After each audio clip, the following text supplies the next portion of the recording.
The World Health Organization says that Brazil, where COVID-19 deaths have surpassed 41,000, is of increasing concern, especially in cities. The WHO's top emergency expert, Mike Ryan, said Friday Brazil's health system was still coping, although some intensive care units were at a critical stage and under heavy pressure, with more than 90% of the beds occupied. The system as such, from the data we see, is not overwhelmed, but certainly in certain parts of Brazil there's a significant pressure on the intensive care unit bed occupancy, and again we commend the brave frontline health workers. Ryan added that most of the world is still in the first wave of the pandemic.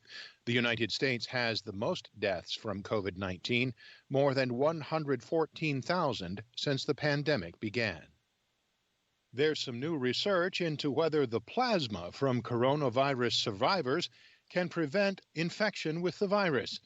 AP's Ed Donahue reports. Survivors like Alex Palmatier in Delaware are donating blood plasma. It felt good to be able to do something to help out, just knowing the pain that it really has brought to a lot of people. Dr. Sean Liu at Mount Sinai Health System says patients have been getting what is called convalescent plasma. And watching people die it's heartbreaking. It's scary and it's heartbreaking, and we just needed to find some hope. If it works, convalescent plasma could have important ramifications until a vaccine arrives. Dr. Michelle Donato at Hackensack Medical Center says immunity for patients and donors is very important. It's really a question important to the world. There is little evidence so far the plasma is making a difference. I'm Ed Donahue. For more on these stories, visit voanews.com. This is VOA News.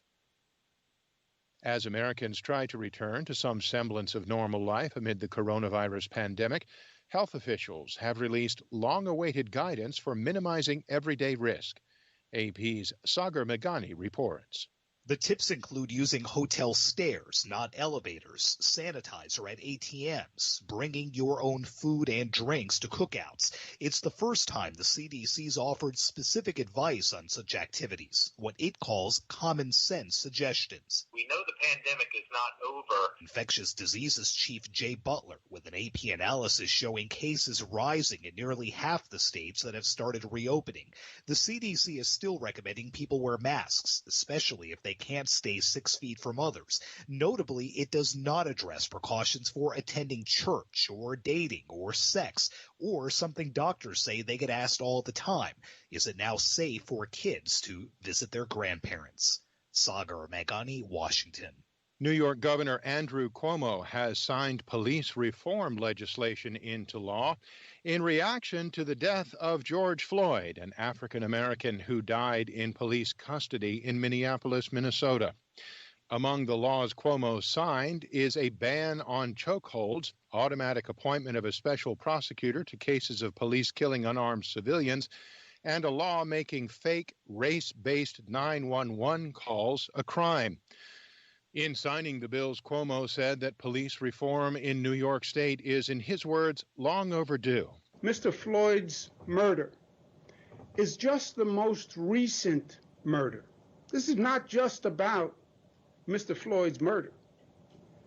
It's about being here before, many, many times before. Calls for police reform have echoed in massive demonstrations across the world since the death of George Floyd on May 25th. Former Vice President and presumptive Democratic presidential nominee Joe Biden is getting closer to picking a running mate.